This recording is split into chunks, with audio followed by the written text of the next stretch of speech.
Welcome to Yahoo Sports Daily. East Caroline Fenton. I am Jason Fitz for the next 2 hours. We'll get you caught up on a wild weekend. We've got plenty to come for you. Some huge guests today. Kenyon Martin going to join us. We'll get his thoughts on Draymond. Ross Tucker going to join us. We'll get his thoughts on the entire NFL. But Caroline, we start with Sunday Night Football and the fallout from an epic comeback by the New England Patriots. Down by 11 in the fourth quarter. Did not matter to Drake May. They come back. They get the huge comeback. They get the win. They all but eliminate the Baltimore Ravens in this process. And for a team that we've been repeatedly saying we want to see prove-it moments, this felt like one of those for Drake May and for the Patriots. It was 1000% a prove-it moment. And we've kind of talked about Drake May being so cool and calm and collected. But last night was, I think, the biggest bullet point on Drake May's resume, that he is just truly unflappable. Nothing seems to faze him. And it's one thing to do it against the bottom feeders of the NFL, right? Like, it's one thing for the Patriots to beat up on the Jets, to beat up on the Bengals, to beat up on the Giants, to beat up on the Saints, to beat up on the Titans. Like, all of those things are great and all. But for Drake May to be, as you said, down double digits in the fourth quarter and just be able to deliver throw after throw after throw, like in a have-to-have-it moment, you're down 3. And what does Drake May do? Orchestrates a 9-play, 89-yard drive in just the nick of time to put the Patriots in position to win a football game. It's not even just what Drake May does. It's how I think Drake May feels doing it. That he just goes out there. He is so surgical. He is so just unflappable, it feels like. And I think that's so incredibly impressive. One, to be doing that as a second-year player. 2, to be doing that in a game with as high of stakes as that game has. I mean, every single game on the rest of the schedule matters for the Patriots. And 3, to do it against the Baltimore Ravens. And I know that this iteration of the Baltimore Ravens is a far cry from the Baltimore Ravens that we've seen maybe for the past couple of years. But this is still an intimidating defense. This is still a really good team that has everything to play for. So for this team, and really specifically Drake May, to do it without a whole lot of help from the run game, to do it whenever the Patriots didn't look like the more physical or more dominant football team, but to still do it regardless, is so incredibly impressive. Yeah, and look, this game sort of smacked in the face of narratives all the time because if we're being honest, the Patriots never really got the run game going. They only had 13 rushing attempts by running backs if we take Drake May out of their rushing totals. And they got gouged trying to stop the run. The Ravens ran the ball effectively throughout the course of this game. Those are usually keys to a game that you lose, especially when you're on the road and especially when you're taking on a team that's playing for their playoff life. So the Ravens backs up against the wall. The Ravens up by 11. The Ravens running the football. The Patriots not really running the football. You stack all of these things together, and it's a recipe for disaster typically, and it just wasn't late in this game. Now, Caroline, I got to be honest. So, this is a game that Lamar Jackson was knocked out of the game with the back injury in the first half. This is a game that, for some reason that nobody can explain to me in the entire world, this is a game that we watched Derrick Henry not even get a carry. Not even get a carry in the last, 12 minutes and 50 seconds of the fourth quarter. Derrick Henry that went off and didn't even touch the ball again late in the fourth quarter. I don't know what the Ravens were doing, especially once Lamar was out of this game. And those are factors to it. But it doesn't change the fact that the Patriots had to go into Baltimore. They had to beat a team fighting for their playoff life. So I do think there are caveats to it. But certainly in an AFC that's wide open, these are the moments that you turn around and say, okay, this is a Patriots team that's young and learning how to handle these moments. Certainly looks like they're figuring it out. And we just saw the MVP odds up there. Matthew Stafford, the overwhelming favorite, but Drake May second. And after that Bills-Patriots game, you and I had a conversation of who should be MVP. You took the side of Josh Allen. I took the side of Matthew Stafford. And we acknowledged, look, we understand that neither of us are campaigning for Drake May, but it feels like Drake May is kind of out of the MVP race. Now, coming off of Sunday Night Football, now granted, it's Patriots against the Ravens against a good defense on Sunday Night Football that everyone in America was watching.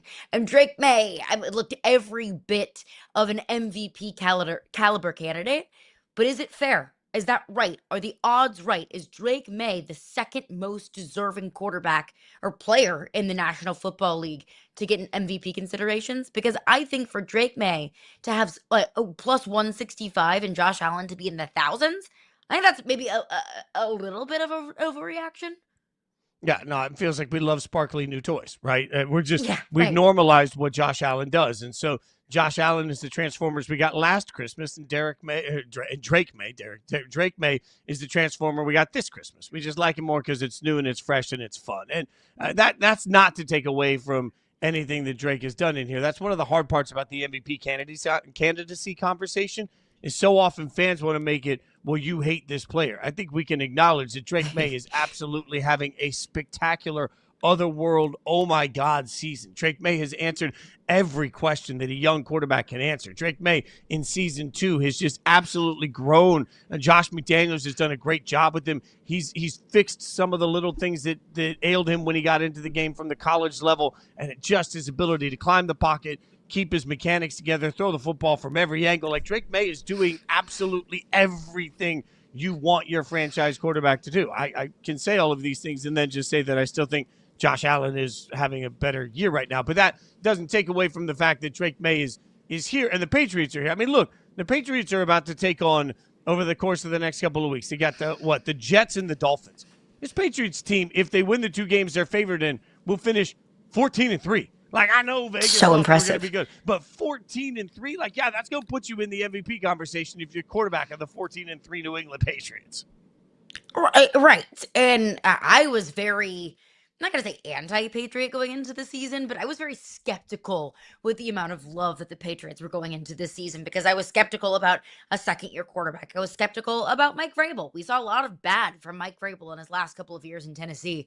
I will admit where I am wrong. This New England Patriots team, it's not just a fun, cute little story. It's not just a good team that has only been beating up on the bad teams and has struggled against the good teams, although they have been beating up on the bad teams. They've been beating the teams that are on their schedule. And last night, taking down the Ravens, I think, is the official coming out party for Drake May and this New England Patriots team of, we are more than a team that can beat the bad teams. We're a team that can compete with the big boys.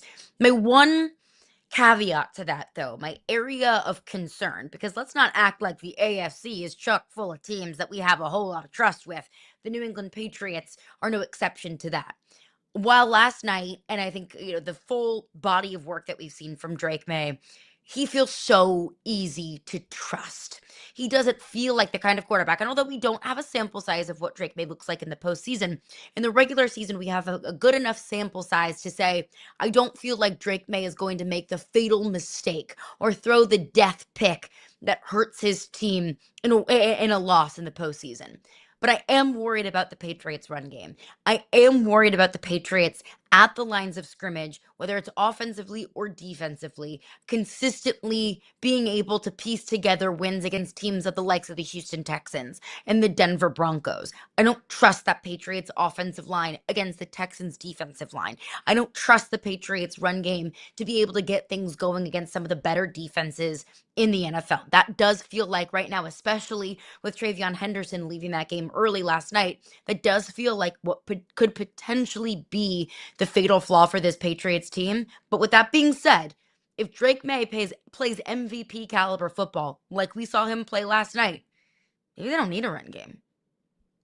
I mean, maybe. You're right. I think the thing is, what I've learned, because everybody's going to keep asking, who do you trust the most in the AFC? The answer is none of them. Because here's the thing, Caroline. As impressive as this win was, and I do think it was one of the best wins we've seen in a long time for this Patriots team in the last couple of years, obviously. It was a big win at Baltimore. I love all of it. It wasn't even the most impressive win we saw yesterday. Like, for me, Jacksonville going into Denver was so much bigger a win. The Jacksonville Jaguars going in, a team that maybe people don't want to talk about Jacksonville, but there's a very clear path to Jacksonville getting the 1 seed in the AFC right now.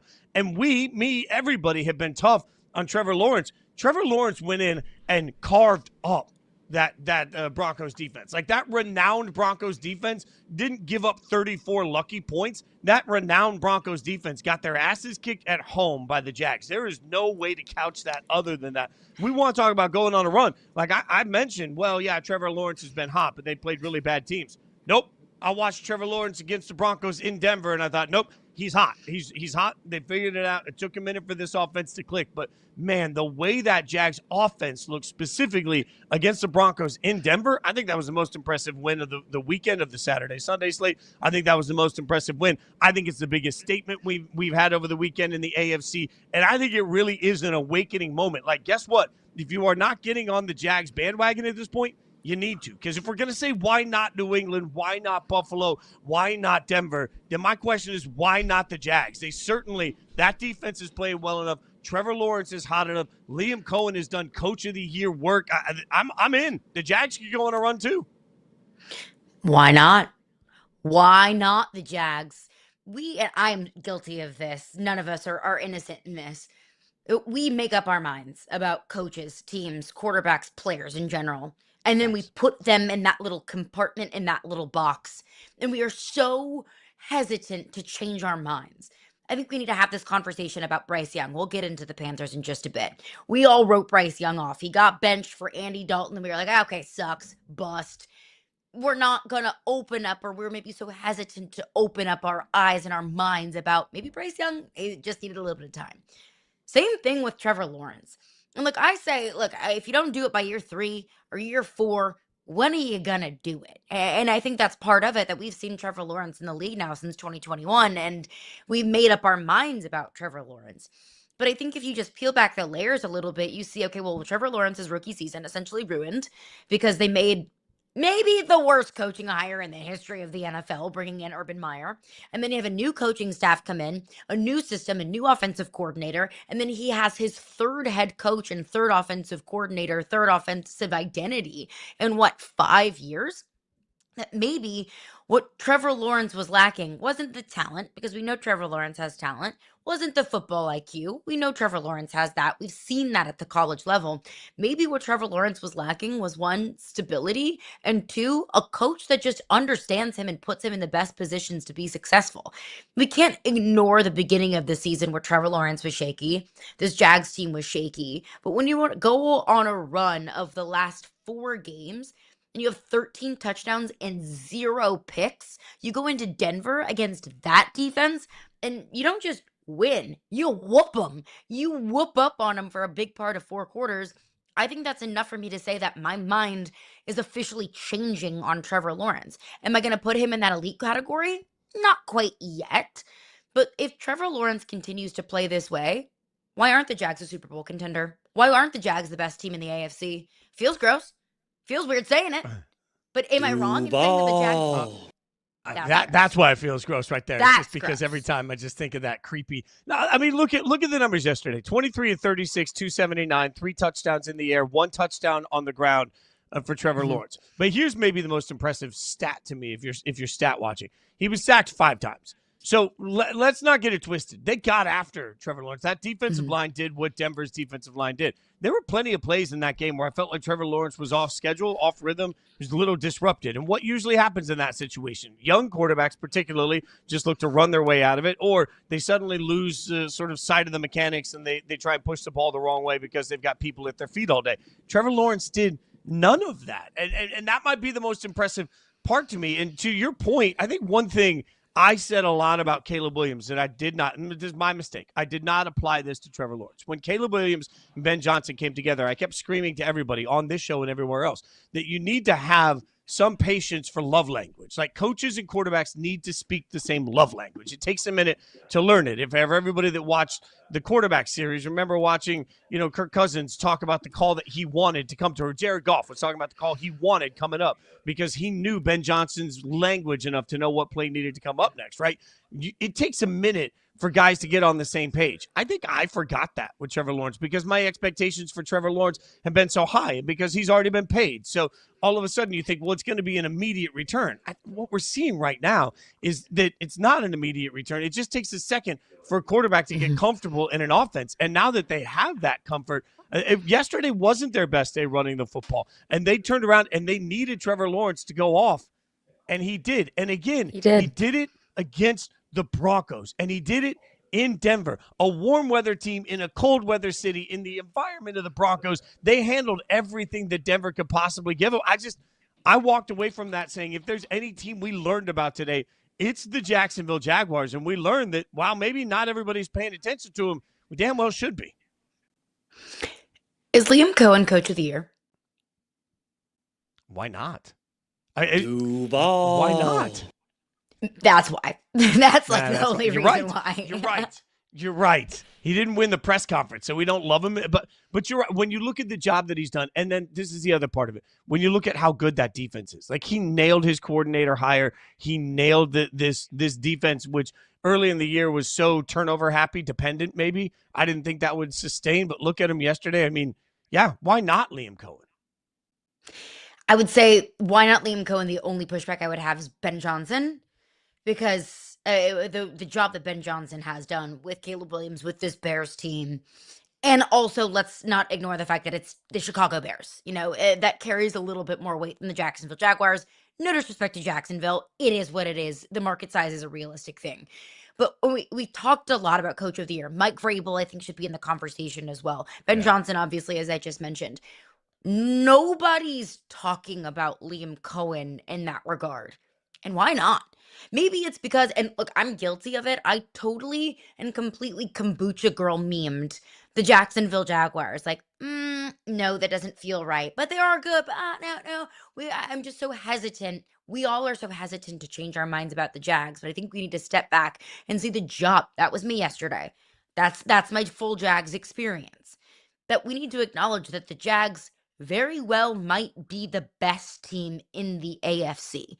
Why not the Jags? There is not one single elite, trustworthy, unbeatable team in the AFC. This is a new hierarchy in the AFC. So it can be anyone's for the taking.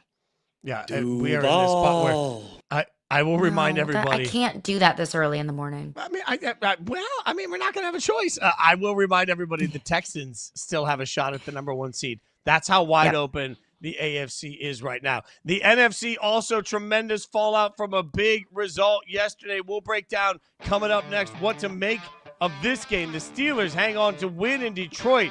The Lions season basically done.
The NFL will review DK Metcalf's altercation with the fan for possible discipline in Week 17. I would think at least. If you didn't see this yesterday from the Steelers-Lions game, this is a moment where DK Metcalf was having words with the fan, grabs him, brings him down. There's a couple of angles on this, one from the side that's particularly daunting. I mean, this is DK interacting with the fan in Caroline. We haven't heard anything from the league yet.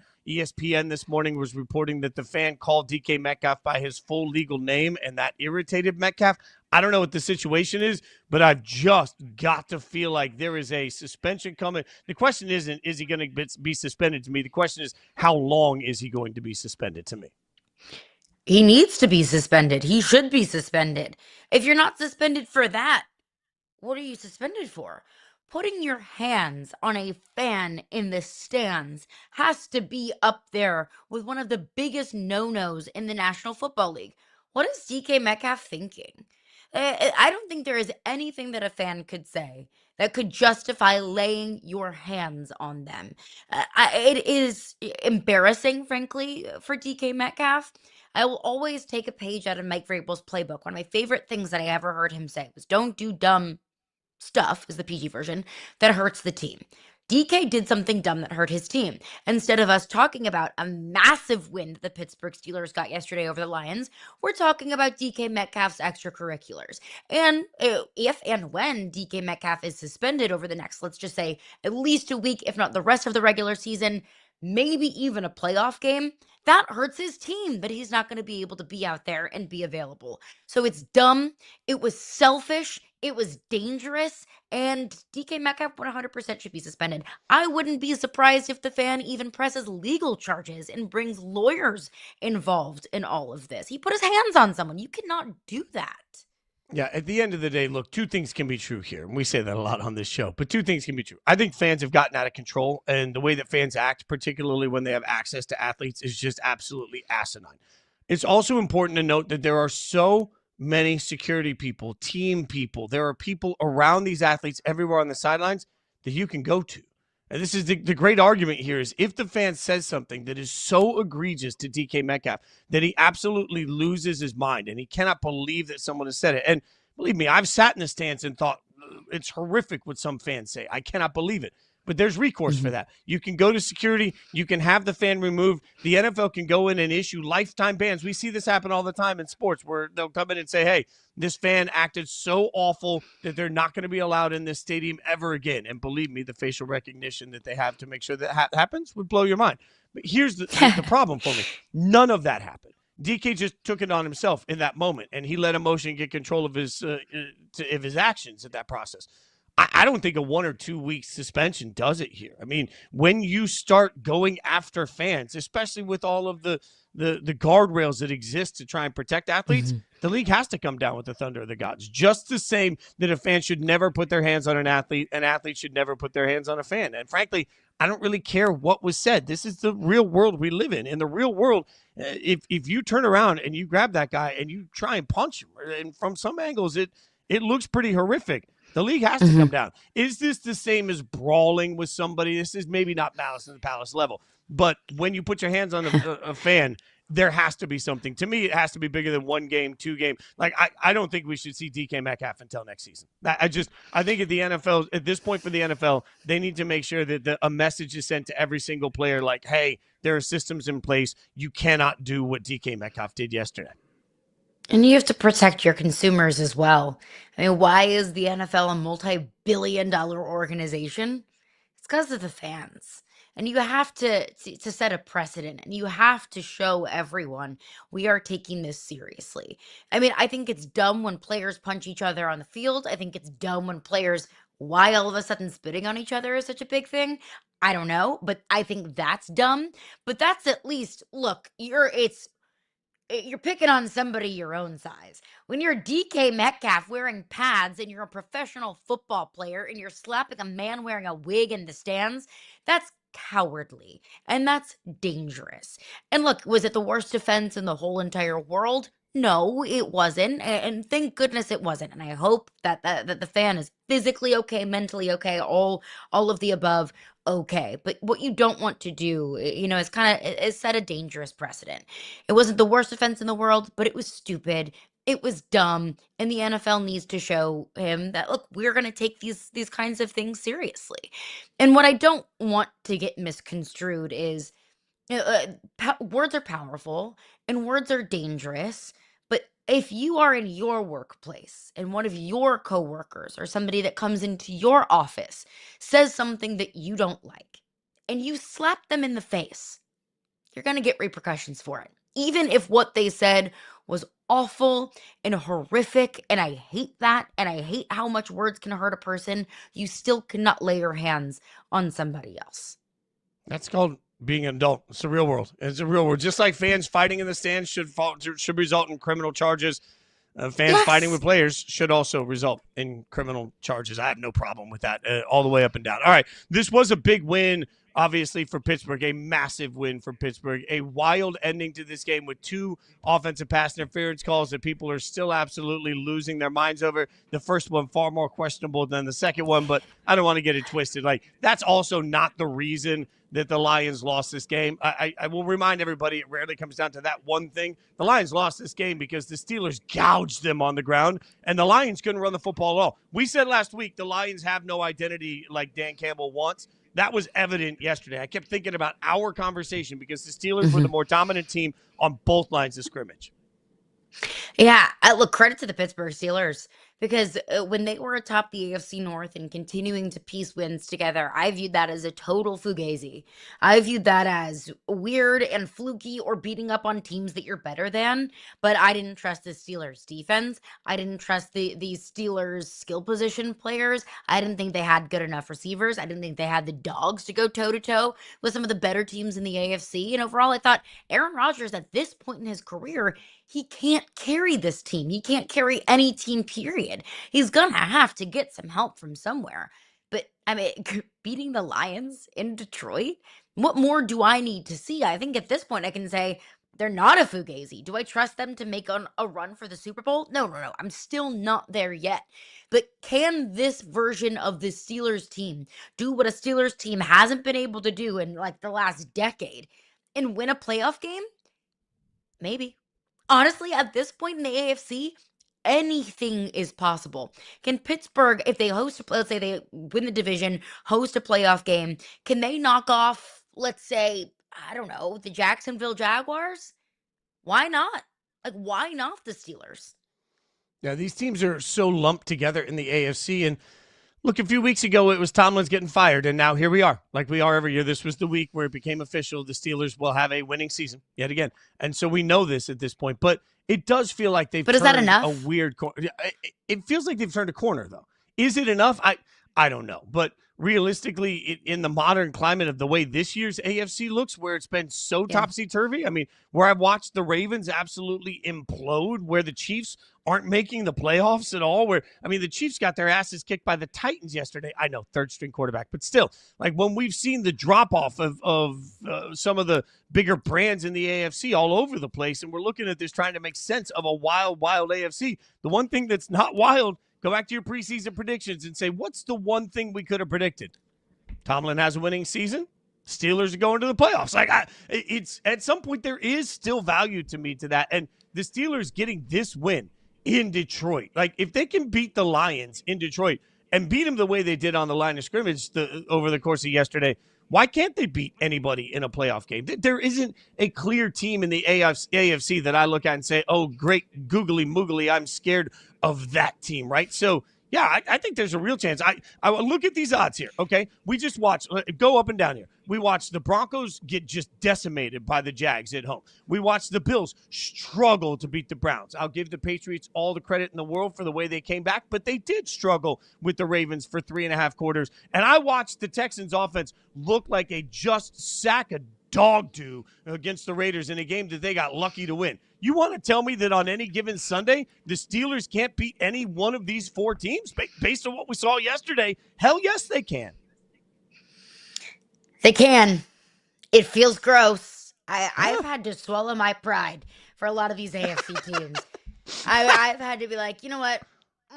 Whatever, fine. I'll just, take a spoonful of sugar to help the medicine go down whenever I say that the Jags could be the best team in the AFC and the Steelers could win a playoff team. Throw everything that you know about the AFC out the door because this is a new changing of the guards in this conference.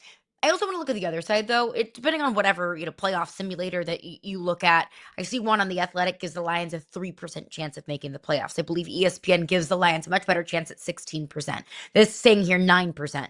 Whatever number it is, it's not great. There's a chance, but it's not great.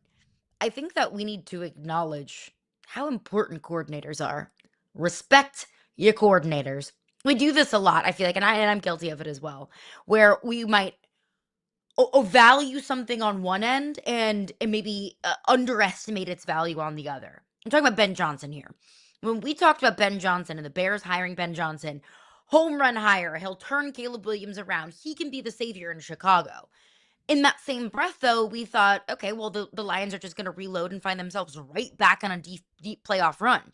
If you're valuing Ben Johnson so much to turn Chicago around the way that he has, you can't have your cake and eat it too. We need to acknowledge how important that brain trust between Aaron Glenn and Ben Johnson was. That maybe, and Dan Campbell even said this himself when the Lions got bounced from the playoffs, I believe it was last year. He said, there's no guarantees in football. There's no guarantee that we're going to find ourselves right back here next year.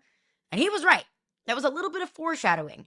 That when you lose your center, you have several injuries up and down the roster, so many injuries defensively, and you lose your two coordinators, one of the most well-respected young offensive minds in the National Football League, you're going to take some steps back. Yeah, they took steps back, and now, unfortunately, if you start to look at the future, they are about to be in salary cap hell. And, oh, by the way, they haven't paid several of their young stars. Things are not going to get easier for Detroit. They're going to get tougher moving forward. They're all going to have to do their job a hell of a lot better. All right, coming up, we'll keep breaking down some of the biggest results in the NFC, including this one. We kept saying it's all going to come down to Panthers, Bucs. Well, it did, and so far, edge Carolina.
The Panthers can clinch a playoff spot if they beat Seattle next week and the Bucs lose to Miami. Okay, that might be difficult. Any other outcome sets up a winner makes the playoffs. Week 18 between Carolina and Tampa Bay. We are in this situation because we just got round one of this battle yesterday between the Panthers and the Bucs, and I think most people went into this game, Caroline, saying, this is when it's going to take care of itself. Baker will be fine. The Panthers will not. Everything will be normal. And instead, this was sort of a microcosm of the entire season for both of these teams. Bryce Young had some really big moments and some really badass throws. Dowdle was just good enough to get them where they needed to be. Mayfield was just questionable enough that this game was close. A late interception continues the trend this year. The Buccaneers 0-7 in games where Baker throws a pick. Good Lord, the Panthers are in first place in their division. Wild. Sole possession of the NFC South. There is maybe a chance and a likelihood, a possibility, a probability even, that the Super Bowl, the road to San Francisco, goes through Charlotte, North Carolina. Credit to Give it Dave to me. Canales. Credit to Bryce Young. I mean, when we were doing our picks, and I was wrong on this game, I picked the Bucs because I said if I need a big play and I have to have it moment, who do I trust? Do I trust Baker Mayfield or do I trust Bryce Young? Give me Baker Mayfield 7 days a week and twice on Sundays. Nope. I was wrong because in the same breath that we're talking about, maybe we need, to reevaluate our perception of Trevor Lawrence. We need to do the exact same thing with Bryce Young. Is Bryce Young an elite quarterback in this league? No, he's not. I'm not going to ascend him into that level and that territory quite yet. But what Bryce Young has proven to me is he's not that guy that got benched a couple of years ago. That Bryce Young can step up and make big plays when it needs to happen. This entire Carolina team, I think, is so incredibly resilient. This team's not just going to lay down and say, oh, okay, well, this isn't a game that we're supposed to win. No, this Panthers team has such an electric and energetic vibe to it. And I think that Bryce Young is kind of leading the way in the big plays that he can make. Now, again, I don't know how much I really trust Bryce Young. I don't wholeheartedly trust Bryce Young. But yesterday, in have-to-have-it moments, in a must-win game against a divisional opponent, what does he do? Steps up and makes the plays that he needs to make. It was a wildly impressive performance from the Panthers. Part of the reason I love your analysis is because I love what you just said about Bryce Young. Y'all, it's got to be okay that we can look at guys and say, man, it's really rounding the corner without it having to be some sweeping statement about what it means for the future and whether or not someone is elite. Here's what's happening. Bryce Young is getting better. Every single week, Bryce Young is getting better. He's getting more comfortable. He looks really good. And I'm going to let that be enough. Because so often with young quarterbacks, the minute they look good, they've got their guy. The franchise is figured out. Everything's going to be great. I don't know.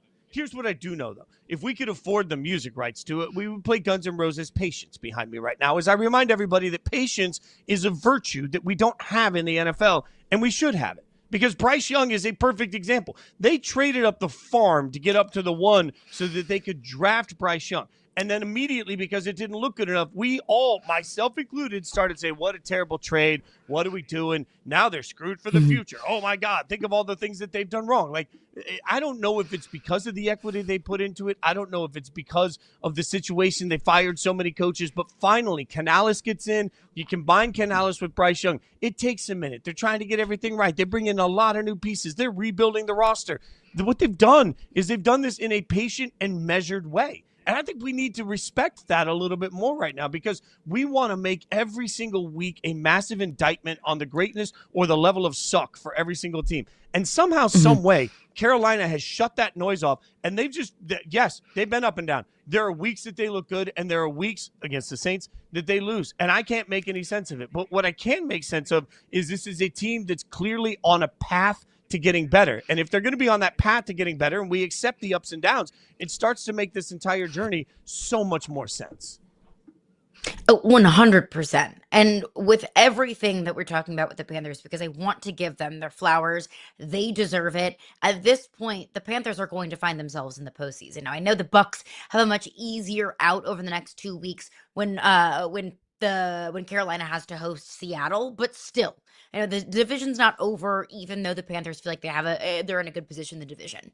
There's still another side of this that I think needs to be talked about, and that's, I don't want to say the downfall because it's not over. The Bucs can very much so still find themselves in the playoffs and winning the division. But I talked about the Bucs as being a Super Bowl contender going into this season. Now we're talking about a Bucs team that can't beat the Saints and might not win the division, might not even make the postseason. We're talking about Baker Mayfield, who was playing at an MVP caliber level at one point this year. Talking about Baker Mayfield, who was one of the most effective and efficient passers in the NFL last season. Talking about Mike Evans and Emeka Egbuka and Chris Godwin. Very often in the NFL, we talk about elite duos. Not very often we talk about elite trios at that position. That's exactly what the Bucs have. We have Bucky Irving that can run the rock really well. I know that they've been banged up on both sides of the football. I know they've been experiencing injuries, but also so have the 49ers. This isn't a unique thing to the Buccaneers that they're the only banged up team in the NFL. That's the mark of a great team and great coaching is when you can experience injuries and you still overcome it. I think we have to, I'm not a proponent for Todd Bowles getting let go this offseason. I think that would be an overreaction to a year where they fall short of expectations. But I understand the fraction of Buccaneers fans that want Todd Bowles out of the building and that want Todd Bowles to be let go of his duties, because this is a disappointing season in Tampa Bay. Yeah, I think the hard part, you're right, is that what do you do? How do you make sense of disappointment combined with the fact that, frankly, other teams have had injuries and managed injuries? So you have to look at your process somewhere, and you have to figure out how you're going to fix it. And I don't think the fix is wholesale change. The Buccaneer fan base that wants Bowles fired and Mayfield gone reminds me of basically every fan base. Take one Sunday and just look at just Google or go on Twitter X and type in a team that lost, a prominent team that lost, and you will see that every single fan base seems to want their coach fired every single week. And the funny thing is, half the time, their other fan bases will laugh at it. The number of times you'll hear other fans be like, wait, Bills fans want McDermott fired? Depends on the week, right? So now we're in this situation where you've got a bunch of Buccaneers fans that are yelling for wholesale change. I don't think any of that is coming. I do think that they're going to have to look at their roster overall and ask questions about the depth. They're going to have to ask questions about the ability that they've done to bring enough people in the room outside of the superstars you mentioned. And I say this all the time, Caroline, like, we sit as a society obsessed with quarterbacks and we're obsessed with superstar players. The NFL is built on 53.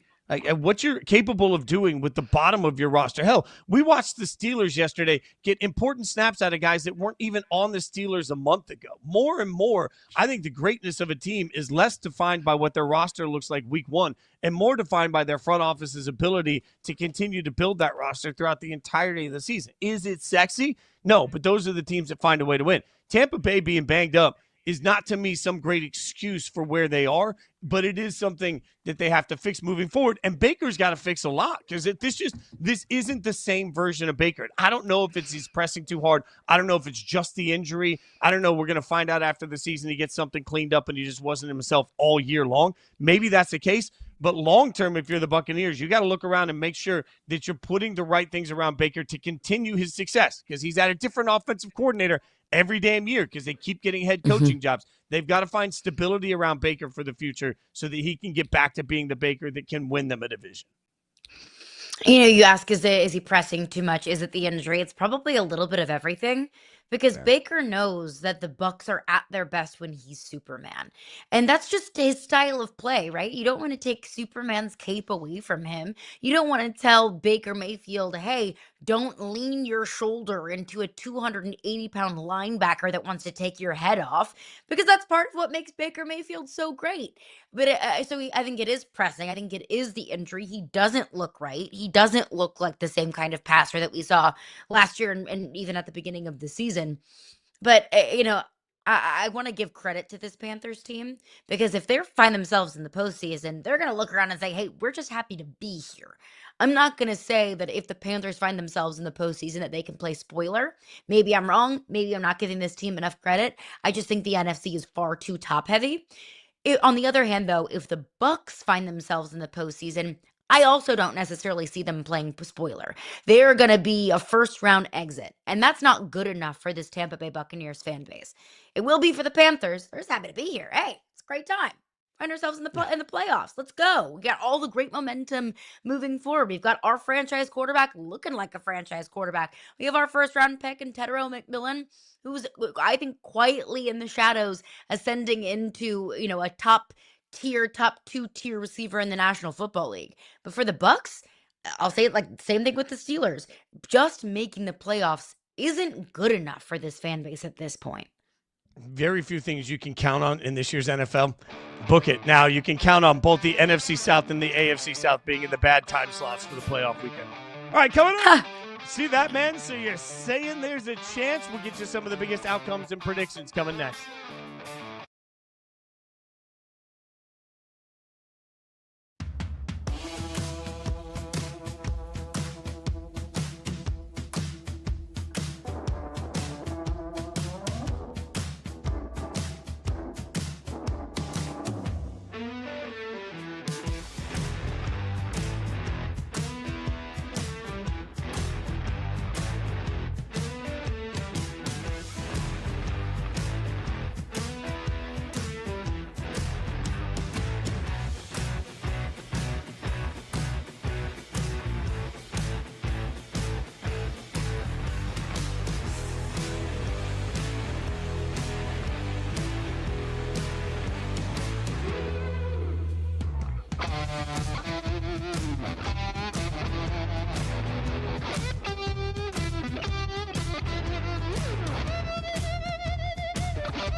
So you're telling me there's a chance. That's what we're saying here. It's Christmas time, as in Lloyd Christmas. So you're saying there's a chance. We're going to figure out some scenarios here, Caroline Fenton, Jason Fitz, and we'll figure out if there's a chance that these things can happen. So let's start with the Chargers. How about this? The Chargers continue to get wins, even though nobody's paying any attention. By the way, the Chargers are in a very real scenario where they go into Week 18 against the Broncos, and the winner of that game will win the AFC West. So there's still drama to be had. So telling me there's a chance. What chance do you give the Chargers at making the Super Bowl?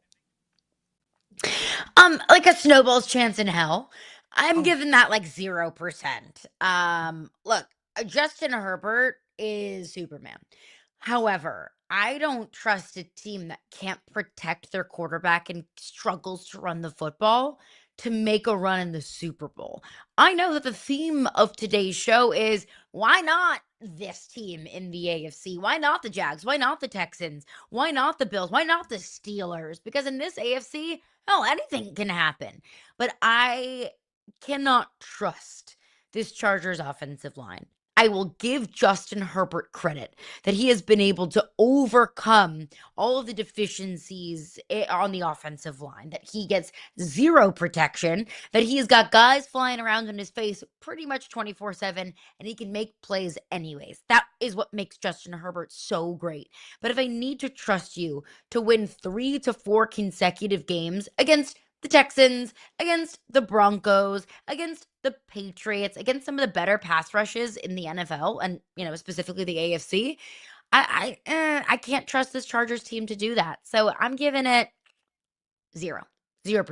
Okay. Look, you are a harsh judge this morning. Somebody is a South Pole elf. Look, I can't explain the losses. I'm just saying, like, I like a little chance here. The losses this year are weird for the Chargers. The Jags kicked their butt, all right, and that's recent-ish. So now we're talking about, okay, that's a point here. But then the others, like, they have a loss to the Giants and the Commanders. How the hell this team lost to the Giants and the Commanders? Ew. I can't figure out. They have swept the Chiefs. They already beat the Broncos once, so they've beaten quality teams. They have a win over the Eagles. They just beat up on the Cowboys, who I know aren't great, but still, they go out and they get the 34-17 win in Dallas.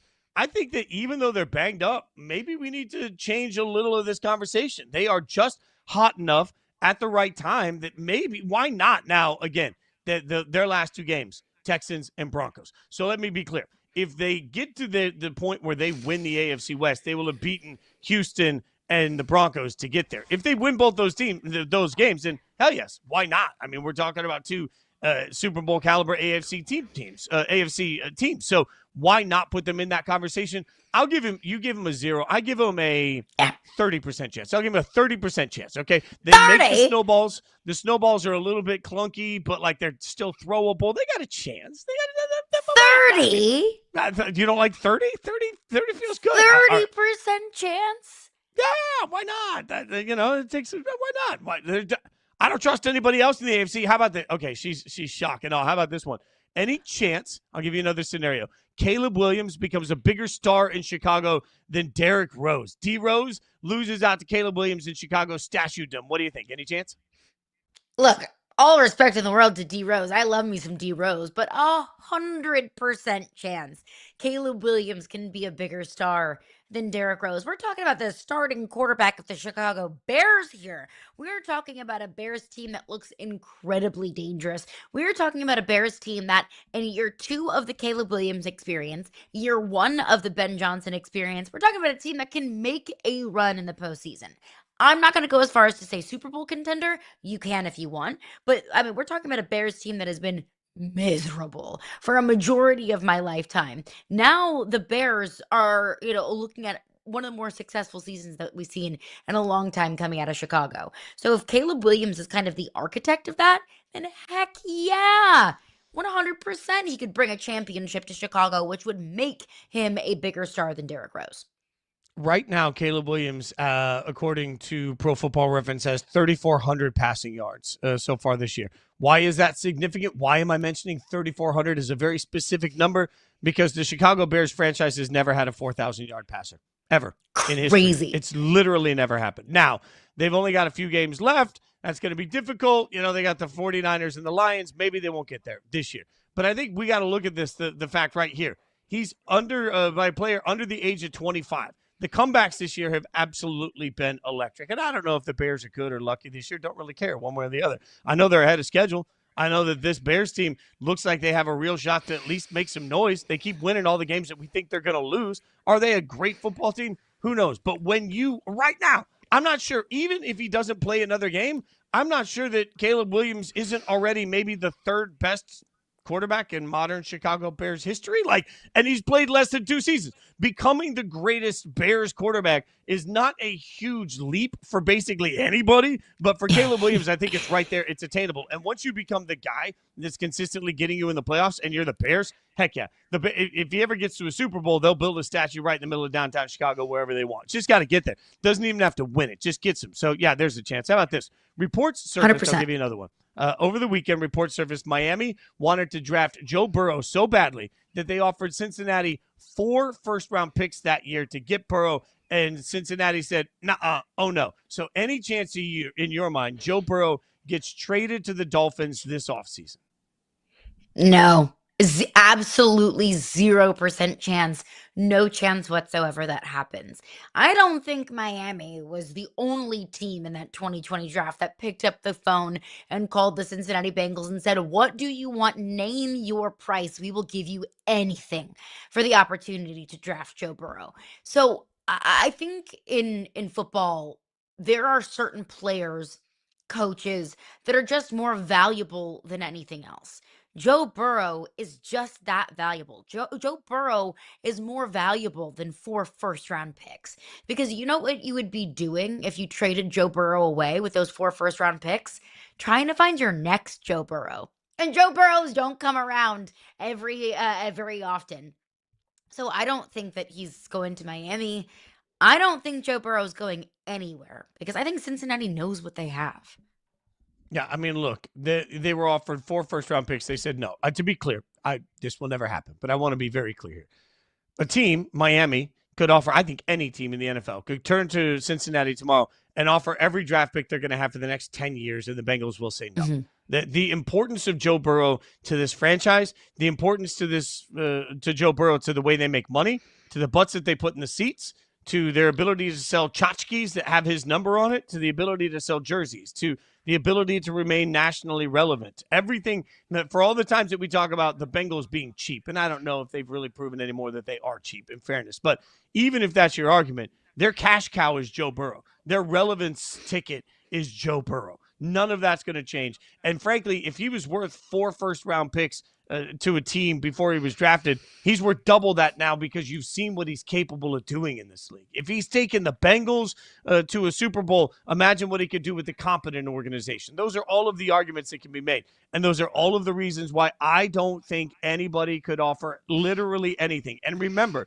this is a Bengals team that the only other time in history they've ever really had a stalemate with a quarterback was Carson Palmer. Carson Palmer had to literally retire at that point. They weren't going to trade him. He had the epic work that it took to get Carson Palmer traded because he didn't want to be a Bengal anymore was absolutely catastrophic for the Bengals. Carson Palmer treatment, this is that all over again. Even if Joe Burrow came in tomorrow and said, "I want to be traded," I don't think there's anything the Bengals will do to allow that trade to happen. How about this one? Deion Sanders in attendance cheering on his son Cleveland yesterday. Any chance in your mind he's the Browns head coach next season? No chance. And how great of a story would that be, right? You know, Shador takes over as starting quarterback in Cleveland. His dad comes in as the head coach, and then they hold hands into the sunset, and they win so many Super Bowls in Cleveland, and Cleveland's at the top of the NFL. Sounds really fun, right? Sounds like a really good story. Might be a future Hallmark movie. Who knows? We'll keep that in our back pocket. But it doesn't make any sense. I still question how good, to what level of a coach is Deion Sanders. Give him so much credit for his turnaround at Colorado. But Fitz, do you know what Colorado's record is this year? Because honestly, off the top of my head, I don't. Because Colorado hasn't been relevant this college football season. They were, absolutely. They were at the top of the list of interesting topics and fascinating teams to watch, with Travis Hunter and Shador Sanders and obviously Prime at the helm. But now without Shador and Travis Hunter, I don't even know what a storyline about Colorado would be. And I am a college football hardo. So that's one thing is I question how great of a coach Deion Sanders really is. And that's said with all the respect in the world for Deion Sanders. And the other side of that too is, I know Browns fans might feel some type of way about Kevin Stefanski. Kevin Stefanski is very well respected in NFL circles. I don't think the Browns are going to move on from Kevin Stefanski to bring in a guy who has been average in the college level. It just doesn't make any sense. It wouldn't make no sense to make that move. Now, this is where we try to let storylines get in the way of things like facts, right? And so I'll go back to when I was hosting Inside Coverage with Charles Robinson. We talked before the draft when there was all this speculation, Deion hired by the Cowboys at the time. Remember, this was the speculation. The Cowboys were going to hire Deion and then draft Shador. And it was C-Rob that turned around and said, no organization would do that because what happens? They plan for these situations to go as well as they can. But what happens if there's an inevitable ending? What happens if at some point you have to turn around and fire your coach because he's not getting it done, but your coach is your quarterback's dad? Well, what if your quarterback's great then? Now he's mad you fired his dad, or vice versa. You've got a coach. You need to get rid of his son at the quarterback position. You can't put yourself in that weird murky water where all of a sudden organizationally you're losing 2 if you lose 1. That doesn't make any sense. Also, to your point, right? Colorado finished 3-9 this year, 1-8 in conference. They lost their last 5 games. Colorado sucked. Colorado sucked. So if your concept is, hey guys, let's fire 2-time coach of the year Kevin Stefanski because we really think he's a bum, to hire this guy over here that we have no idea if he actually can coach. Also, he still has a job right now, but we're going to bring him into this cycle, and then he's going to be the coach of our quarterback, who we may or may not like, depending on where we pick in the draft and whether or not there are other epic quarterbacks that are available, depending on what our draft slot ends up being. Like, all of these things together stack to your feels and not your thinks. So, like, at some point, logic has to matter. There is no chance. Like, literally, you could get the snowballs down to hell. You could present them to Satan, and he would look at those snowballs and he'd be like, nah, I'm good. I'm good. 0 chance. Even if you snuck them into hell, they wouldn't get played with. How about this one? Last one.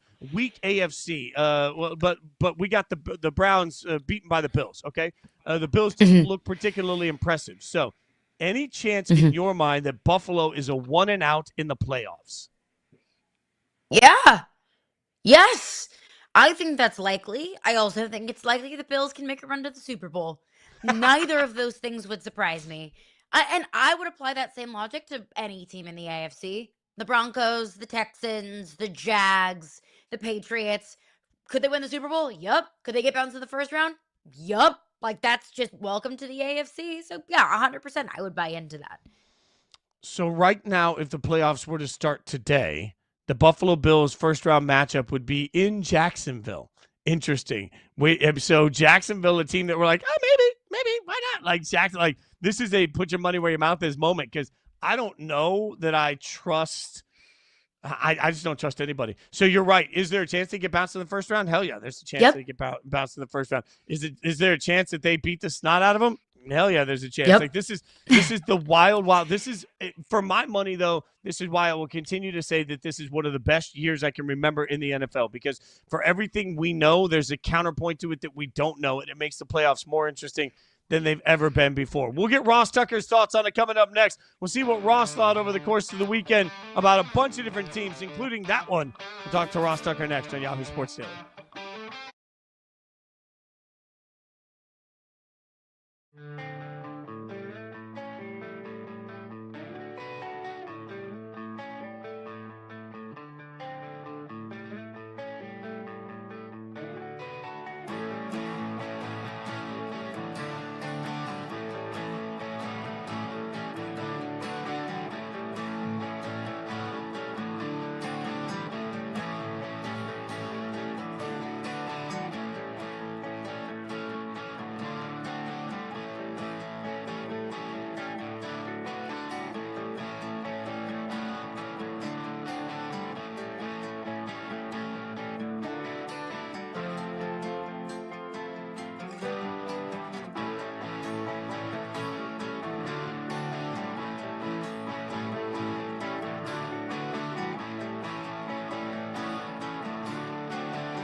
Oh, pretty clear who Commanders should start on Christmas. That is a glorious head of hair right there. I'm just telling you, that's a beautiful man, too. Speaking of beautiful men, Ross Tucker coming in, bringing the heat right out of the gates. You can check out Ross tonight on radio on the Monday Night Football call. Appreciate you hanging out with us. Merry Christmas. Happy holidays to you, my friend. Let's get into it. How weird is this Christmas Day slate going to be, considering the fact that we have so many teams that aren't necessarily where we expected they would be? Well, it's kind of unfortunate if you think about it. Netflix spends a ton of money for those first two games. Amazon spends a lot for their last game. And to look at it, and as you can see on my Twitter X post, that's why I call it now, by the way, Twitter X, everybody knows what I'm talking about. On my Twitter X post, at Ross Tucker NFL, you've got three teams coming off losses. That would be the Cowboys, the obviously Broncos, as well as the Detroit Lions. And then you've got the other three teams, their quarterbacks got hurt. And they might be down to third string. It might be Josh Johnson for Washington or Sam Hartman. It might be Max Brosmer for Minnesota. And it's probably going to be Chris Aludican for the Chiefs Thursday night. That's just unbelievable, right? Like, think about the money that Netflix and Amazon spent. Do you think they would spend that if they thought they might be getting Brosmer against a Ludican? I mean, are you kidding me? And I know those are two different games, but it's wild. I mean, it's one of the things that makes the NFL both awesome and terrible at the same time. It makes it more interesting because injuries happen. But I think, we'd all rather see the star quarterbacks. I do think, though, on Christmas Day, it would make sense if the guy that looks the most like Jesus Christ on earth I've ever seen, Sam Hartman, is the quarterback for Washington. Do it for society. Do it just so my daughters will watch. I mean, I can't even be around that guy. He's so good looking. I'm like, Sam, just walk over there. Don't get near me. It's like people when I was in high school and college, and my mom and sister, they love walking with me because I'm so big. I make every woman look petite. Not that they need to, but you know what I'm saying. I don't want to be I don't want to be near Sam Hartman. I don't want to be near someone that makes me look ugly as sin. I will speak on behalf of every woman in America and say, start Sam Hartman. We would all appreciate that. But like, it's no doubt some of these games that were hyped up to be some of the biggest games of the year are disappointments. Also, a lot of teams in the NFL that have been big disappointments. I want to look on the NFC side of things first. You look at Dallas, going to miss out on the postseason. The Lions at risk of missing out on the postseason. Tampa Bay at risk of losing the division and missing out on the postseason. But of all the teams in the NFC, which do you think has been the most disappointing? Ooh, that's a tough one because I think you can make a really compelling argument for teams like the Commanders. I mean, the Commanders have 4 wins after they went to the NFC Championship game and won 12 games last year. They're certainly up there. I'm pretty disappointed in the Atlanta Falcons, even though they've actually won their last couple. I guess they could finish 8-9. But I think most people would probably say the Bucs or the Lions. The Lions, it's just so unfortunate. Maybe the best part of their defense is their safeties. And without Kirby Joseph and Brian Branch, we all saw what happened in that game against the Steelers. They are very, very deficient at that position, and it cost them mightily, unfortunately. But I think the Bucs, I mean, that division is just so winnable. It's just staring at them. And I know they had injuries or whatever, but they have blown so many of these games. I mean, 3 weeks in a row now, they lose the other 3 teams in the division. They let the Saints come from behind to beat them. Then they let the Falcons come from behind to beat them. And then they let the Panthers beat them. I mean, you're the Bucs. That's as much as about as big of a drop-off as we've seen this year. All right, let's stick in the NFC for a second, talk about Philly, because it's interesting. We found on Twitter X, you mentioned that Philly looks like they're getting away from the tush push. What are you seeing in Philadelphia, Ross? Well, that's a fascinating thing because it was so dominant. And the Eagles still have a really good team, and they might go on a run in the playoffs, primarily because their defense is just so good. But the tush push is not what it used to be. And I think it's a combination of 2 things, Jason. Number one, I do think defenses are doing a better job against it. And they've tried different things coming off the left flank and kind of pulling Hurts back. I think the D linemen doing a better job. The one thing I have noticed is that the left guard for the Eagles, Landon Dickerson, he is really banged up. He's really beat up, and he's not getting the movement that he used to. They really should just get away from the tush push and just do a regular quarterback sneak, without the whole defense being lined up in there like that, because it just doesn't feel like they're getting the same push on the left side that they were. All right, Ross, you were on the call yesterday for the Saints-Jets game, and kind of feels, don't want to speak too soon, kind of feels like the Saints might have a little something, just a little bit of life in them, way more than I would have thought based off of the quality of football that we saw toward the beginning of the season from the New Orleans Saints. Is Tyler Shuck the future in New Orleans? He's definitely the immediate future. And by that, I mean 2026. They've now won 3 games in a row. They have 5 wins. He's 4-3 as a starting quarterback. So they're not going to have a top 5 pick, number one. Even if they did, I don't think they would use it on a quarterback. But they're not going to have a chance to take Mendoza or Dante Moore or whoever. It actually, in my mind, kind of works out perfectly for the Saints that they can use that first-round pick at a different position to get better. Tyler Shuck should get every rep this offseason, every opportunity in 2026 to cement himself as the long-term guy. And I think there's a very real chance that he is. I mean, his hip was really messed up yesterday. He still threw for over 300. We know he can run. And so I think there's a better than 50-50 chance that Tyler Shuck's their quarterback for years in New Orleans. But because of the way the draft class is setting up, at a minimum, he'll get 2026, a full year before the Saints have to potentially make a quarterback decision in 2027. But that would only be if Shuck doesn't play well next year. All right, Ross, let's give you some flowers to flip over to the AFC, because you told everybody a few weeks ago about the Jags. All right, so now we sit here after a massive win in Denver. Point blank, are they the best team in the AFC to you right now? I think they're the team I would take. Yeah, I mean, I think it would be between Jacksonville and Buffalo. And I heard you guys earlier on the show talking about the fact that that might be the first-round wild card matchup. That would stink because those are the teams I probably believe in the most. I'd say third is probably, I would say, the Patriots, actually. But Jacksonville is just really good. I mean, you know what it is? They don't play many big-time games or prime-time games. Even yesterday, they're playing the number 1 seed, best record Broncos, and it's the 4:05 game. It's not the 4:25 game with Tom Brady and Kevin Burkhardt. That was Tony Romo and Jim Nantz. That was Steelers against the Lions.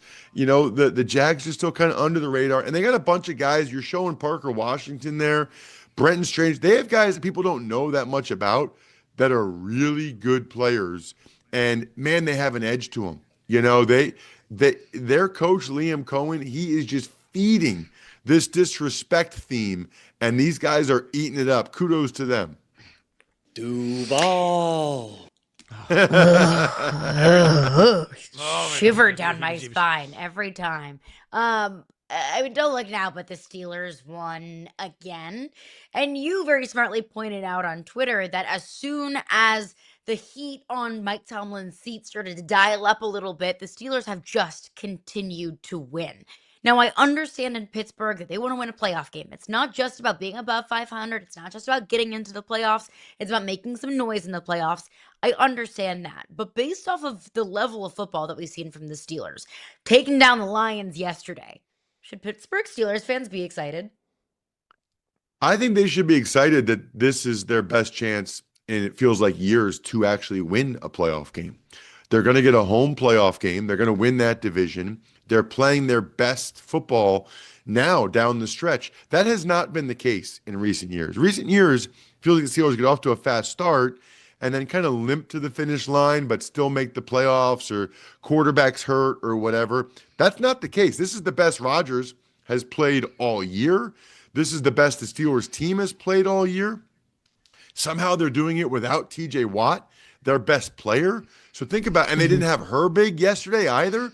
So think about, their defense hasn't been great, but when they get Herbig and Watt back, I think, if you're Mike Tomlin and you're looking at the AFC and there's no Patrick Mahomes, there's no probably Baltimore Ravens, I think you're probably looking at this and thinking, why not us? Why can't we go on a run? We just beat Baltimore. We just beat Detroit. We're beating playoff caliber teams. Let's go on a run here. As a former player, when you see what DK did with the fan yesterday, what's your reaction? Mixed emotions, because in all sincerity, there are times where I feel like fans cross the line, but that has to be when it's something physical, or when they come out of their sphere and come onto the playing surface, or they get, somehow they are affecting the player. This one's on DK. I don't care what the guy said. You can't walk over there and do what DK said. Now, the guy said he just called him by his real first name, whatever the D and the K stands for. I can't even remember, but that certainly does not merit what DK did. I think we could have a discussion about if it was a family topic or whatever, if he said something about, DK's family, but you still just can't go over there and do that. I think he's probably going to get suspended. I think the NFL has to send a very, very loud and clear message, not only to the players, but to the fans, that that's not going to happen, that players are not going to go over to the fans and put hands on them. All right, Christmas just a few days away. Obviously, we've talked to you about it before, but what makes myfrontpagestory.com such a cool and unique gift that can make everybody smile? Well, because it's the gift that lasts forever. Everything else you're getting them is just some material thing that they won't even remember in a month who gave it to them. Myfrontpagestory.com, a custom written story all about your significant other or your mom or your dad, how amazing they are. I'm part owner of the company. I've seen over 100 videos now easily with moms and grandmas and dads and grandpas crying as they read these stories. It's so cool. And believe it or not, it's not too late yet. I think this might actually be better. You guys have to tell me. Go to myfrontpagestory.com. Buy the gift, okay? They're not going to be able to write the story by Thursday.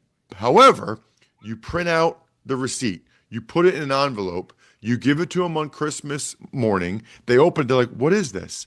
Can you imagine saying to them on Christmas morning, I've commissioned an author to write a story about how amazing you are. He's working on it now. First of all, so you get the joy of the gift, giving it to them. Then the anticipation. How many times a day would you check the mail or check UPS or FedEx if you knew somebody was sending a story written all about you and how amazing you are? Then you actually get it. To me, it's like 3 gifts in one if you do it this way. Myfrontpagestory.com. Myfrontpagestory.com. Don't get them some junk that they don't really need or care about anyway. Myfrontpagestory.com. Check it out. Also, check out the Ross Tucker podcast. Ross, really appreciate you, man. Have a happy holiday to you and your family. We appreciate you coming on, hanging out with us. Travel safe, brother. Got to come back and see us again soon. It is my pleasure. Great to talk with you guys. And Jason, Genty looked pretty good yesterday. I was happy for you. Hey, thank you, buddy. I appreciate it. I'll take little wins. My friend. Appreciate you. See you guys. Thank you, Ross. That made me a winner right there. I feel the joy down in my heart. We'll break down some college football playoff winners and losers next on the show.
Thanks, 50 Cent, for hyping up the Alabama players so they could beat Oklahoma. 50 Cent was brought out as part of the pageantry of the college football playoff weekend that gave us home games, gave us delightful atmosphere. It gave us incredible moments. I think, frankly, we all kind of won, but this is what we're going to do. We're going to break down some winners and losers from the college football playoff group. All right, Caroline Fenton, I shall give you the floor first, my friend. Give me a loser, somebody on your mind that lost this weekend in the college football playoff. Unfortunately, the group of five was a loser this past weekend. And I am always somebody who says that playoff results are not justification for being in or out. I'll go back to last season. Tennessee was very much so a deserving team to get into the college football playoff. They got waxed by Ohio State in the first round of the postseason. So, look, that didn't mean that Tennessee wasn't supposed to be there. Tennessee just got beat by a better team who was turning the corner at the most perfect time in Ohio State, who was eventual national champion. So I don't want to say, oh, well, Tulane or JMU were undeserving because they got whooped. That's not necessarily the case, but I do think that there's going to be a large anti-group of five sentiment until a group of five team wins a playoff game. And all group of five teams got waxed over the weekend. Sure, the JMU Oregon score might look closer than than maybe we all anticipated, but that was a blowout. I mean, it was 34-6 at a halftime, and JMU was able to run up the score with some garbage time touchdowns late in that game. Tulane did not stand a chance in that game. So there will continue to be a group of five sentiment, anti-group of five sentiment moving forward. And frankly, I feel as a college football fan, like we kind of got cheated out of some really quality matchups. We got Alabama, Oklahoma, A&M, Miami, two games that were wild and crazy and went down to the wire. And then we got a 30-point blowout in Ole Miss Tulane. I didn't need those games. I'm neither anti nor pro group of five. I don't give a damn about the group of five. I just want the best 12. Care. And this weekend, it was clear that we did not have the best 12. No matter how you want to couch it, I'm not giving out participation awards. I'm giving out college football playoff trophies. So get in if you're the top 12. If you're not, then stay out of this thing. I'll give you a winner. How about this? Netflix and Jake Paul, they're winners. Yes, Jake Paul broke his jaw in two places and had some teeth fall out and got his ass kicked. Yeah, but still a winner because eyeballs equal money. And the fact is, if they put one of the big games up on that when you already had NFL football going on, ain't nobody watching at that point. So considering the fact that at least then people still watch Jake Paul get his ass kicked, maybe we're all winners for that. I don't know. But what I do know is that at the end of the day, boxing, which is more of a spectacle than anything at this point, needs the eyeballs on these Netflix moments if they want to keep getting Jake Paul that kind of money. He doesn't get that money without those eyeballs. So the fact that he only had to take on blowout games in the college football playoff made that process just a little easier. I'll give you another winner. How about this? I'll give you this winner. Home sites. Let me tell you, this is another not popular. I love college football. It's my favorite sports cover. I've been covering college football for a decade. I do not care about your bowl games. I don't care about the Cotton Bowl. I don't care about the Orange Bowl. And I don't care, gasp, about the Rose Bowl. I don't give a damn about your history. I don't give a damn about the past. I don't give a damn about any of that. I care about what we saw this weekend. Give me Texas A&M at home in a playoff game, inject it in my veins. Give me Oklahoma in a playoff game, inject it in my veins. I am bummed that we're going to have to see the second round at the Rose Bowl when what I really want to see is a game at Indiana. I want to see these home crowds because all the way from early in the day on game day all the way through the kickoff, it was electric because they've never had it before. These are firsts. So having the first home game in these environments, give it to me. That is an absolute winner for me. I am so with you. I mean, we saw on Saturday the biggest sporting event in the history of the state of Mississippi. How awesome is that? Hell yeah. I'm here for home sites and playoff games being held on home fields all the way up until the national championship. Sorry Fiesta Bowl, sorry Rose Bowl, sorry Cotton Bowl, love all of y'all, but home field advantage or home sites were awesome. But loser to that, though, was home field advantage. I mean, in the two powers that be in the battles of the heavyweights, Miami A&M, Oklahoma, Alabama, the marquee matchups of the weekend, both home teams lost.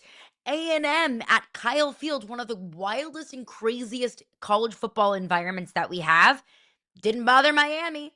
It bothered Alabama in the first half. Let's be fair. It was all Oklahoma, really, for a majority of that first half. But Alabama was able to storm back and find a way to win. So winner, home sites. Loser, home field advantage. Yeah, 1,000% right about that. It sort of flipped last year on its head. Plus, I'll give you another loser here. We were so worried about what quarterbacks would look like in big matchups, and I think that's significant. We were worried about how teams would handle the environment. What we learned is that kickers are not ready for the college football playoffs, just across the board. Think back to the end of the Miami game. Miami gets all the way down to the goal line. The smart play would have been, instead of scoring the touchdown where they did, the smart play would have been to go down at the 1 yard line, take a knee a couple of times, and kick a field goal to win the game. That way, frankly, the other team never even touches the ball again. That's the way you make sure you beat A&M. But they couldn't do that because their kicker was 1 for 4 at that point. 1 for 4. Didn't matter if it was close. Didn't matter if it was far away. None of these kickers were trustworthy at all. In the second round, this is what I've decided. Like, the one time you can't go get a beer is when there's a kick happening, and I don't care if it's extra point level. Kicks in the college football playoff reminded us how difficult the job. Like, McAfee spent all year giving people $1 million. You could have given these kids $1 million in this game. They couldn't make the damn kick time and time again. All right, Caroline Fenton, go ahead and give me another winner or loser on your spectrum. I'll say winner was Ty Simpson in his draft stock. We don't know what Ty Simpson's plans are next year. Does he want to declare for the draft? Does he want to come back? Is he coming back to Alabama? Is he entering the transfer portal? A lot of questions surrounding Ty Simpson, but he was the better quarterback on Friday night. That Ty Simpson, although rocky to start, Ty Simpson's draft stock, I think, has significantly boosted because of the night that he had on Friday night. Now he gets an opportunity in the second round of the playoffs against the #1 overall seed in the entire dance against Indiana, a team that just took down the big bad Ohio State Buckeyes. Now he gets another opportunity to continue to prove that the last few weeks of the season and the SEC championship game weren't him, that he was probably banged up. He wasn't 100%. He had a couple of weeks to rest. He came out and looked like the Ty Simpson that we saw earlier this season. So I think that Ty Simpson's draft stock definitely got a boost. That's a winner this weekend. Well, and that's why, hear me out, NFL scouts are the biggest winners. Like, frankly, look, everybody knows my Raiders fandom, right? Like, if you're a Raiders fan, the next weekend of the college football playoff is so massive because you get the opportunity to see guys like Ty Simpson, to see Dante Moore, to get the opportunity to see Fernando Mendoza. You get the opportunity to see all of these guys in huge playoff matchups that matter, right? So I think that there's such a win for NFL teams to say, okay, in the pressure cooker of the playoffs, what do these guys look like? It's such an extra data point. And the more data points, the better. The longer these guys stay in college football, the more data points we get. But when you go on these playoff runs, definitely a winner. But let me give you a loser. All right, Caroline, you ready for this? Loser? The entire damn schedule. The entire schedule is a loser. Army, Navy, I love you. I want the college football season to start with you. I want Army, Navy moved to August. I want the entire season to start standalone. Let's celebrate America when we're all desperate for football. We can all salute the flag. You can give me the national anthem 87 times because we've been craving it for 6 months, right? Give me all of the pomp and circumstance of Army, Navy at the beginning of the season. And then at the end of the year, give me urgency. The College Football Playoff Committee has Selection Sunday. I want the first playoff game that Friday night. Give me, just like the NCAA tournament, while we're all feasting for it. Because what we really saw, Caroline, like, this is where put our analyst hats on, not our fan hats on. We saw rusty football. In the first half of every one of these games, we saw teams that looked like they hadn't played football in 3 or 4 weeks. And it's only going to be worse now. I mean, we come off these byes. I'm concerned that Indiana, Ohio State, I'm concerned they're going to look bad in the first half because they just don't have a rhythm from football. Rest versus rust. Give me the urgency. Give me the games right away so that we get better versions of each of these football games. And yeah, to be fair, let's go back to last year in the small sample size of a 12-team playoff that there was not a single team that got the first round bye that found themselves in the national championship game. That it ended up being having the first round bye wasn't the overwhelming advantage that we thought it was going to be. It was that a factor of Penn State was just better than Boise State, even though Boise State got the bye. There's probably a little bit of truth to that, but I also think that there's a lot of truth to momentum. Momentum is massive. And if you've been sitting on your couch over the last couple of weeks, sure, you're going to be fresh and you're going to have your legs underneath you, but you're not going to have that same level of momentum and that vibe and the high of winning a playoff game and surviving and advancing. I'll give you another loser, though. It's Johnny Manziel. College Game Day was at Texas A&M this past weekend, and the scene was incredible. I had FOMO. I really wish I could have been in College Station, Texas this past weekend. Johnny Manziel was supposed to be the celebrity guest picker on College Game Day, right? It's Johnny Football. He is the king of Texas A&M. Johnny Manziel was a no-show, and even after all of the promotions, the commercials, the graphics that were advertising Johnny Manziel, it was Alex Caruso, again, another Texas A&M legend, that came in last minute to be the celebrity guest picker. And Johnny Manziel posted on his social media and said, "You don't know the whole story. I wouldn't have missed that game for anything." But Johnny Manziel also had a bunch of Instagram stories the night before of him in Miami, very clearly inebriated at a fight, and he posted all of these videos from the clubs, having a good time.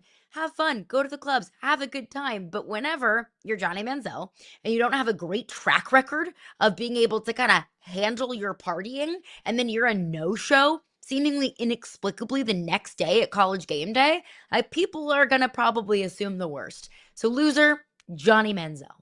Well, and I'll double down on that because Johnny, in his apology, certainly made it clear he was going to let narratives run wild and not worry about that. He also took the time to apologize to some of the guys on the desk. And what hit me there, as somebody that spent a year of my life on Game Day on ESPN, the work that goes into celebrity booking is so difficult. I've got a very dear friend that this is part of her job every single day. The hours and hours put into making sure you get somebody, making sure that you get somebody confirmed, taking care of their needs, making sure that they get whatever they need from tickets, from travel, all of these things. It is a wild demand. You have no idea how difficult it is for everybody behind the scenes just to work on the logistics of a celebrity picker. A last-second cancellation for any reason creates work that you cannot imagine for a bunch of people that you've never heard of, that aren't rich, that aren't in front of a camera every day, that are suddenly working tireless hours through the night before game day because of your mistake. And that it hit me so much that throughout the course of the apology, first and foremost, all the apology needed to say is, "I'm sorry." And then above and beyond that, when you're taking the time to apologize, don't just apologize to your superstar millionaire friends that you want to make sure stay your superstar millionaire friends. You also owe an apology to a lot of people nobody have ever heard of, whose entire plans were just wrecked by your inability to do what you had committed to do. So shame on you, Johnny Manziel, on every possible level. I'll give you one more quick. Or you got? Give me one more loser. Give me a loser. Let's give it another loser real quick. Ooh, we're just throwing it on the losers everywhere around here. I'll give a loser the SEC. Look, I know everybody has a feeling about the SEC one way or another. You love them, you hate them, SEC bias, whatever it might be. Everybody knows the Danny Cannells of the world. But look, Texas A&M was one of the best, if not the best teams in the SEC this past year, just by record alone. They host a playoff game and they lose to a team in Miami that a lot of us didn't even think had a good enough resume to be there. Not a great look when you are one of the shiniest new toys representing the SEC in the postseason. Let's not play revisionist history here. The Big Ten has won back-to-back national championships over the last couple of years. I think Greg Sankey and the SEC is kind of feeling a little bit of the heat to get back into their winning ways and to be hoisting a college football playoff trophy again. And now you have one team that looked like one of the better teams in the country eliminated in the first round at home. That's a tough look for the conference. All right, we'll keep breaking it down. Plenty more to come. But coming up next, one of the greats, Kenyon Martin, going to join us. We'll get his thoughts on the NBA. Coming up next.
12 years ago this week, Kenyon Martin of the Knicks contesting this jumper from KD. Look at the Christmas-themed kicks. My God, as a owner of Grinch shoes, I love every ounce of this. He spent 15 seasons in the NBA, first overall pick of the 2000 NBA draft. He's kind enough to spend a few minutes with us right now. Kenyon Martin, we really appreciate you being here. Let's start with those Knicks, all right? Last night, Brunson goes off, new career high at the Garden.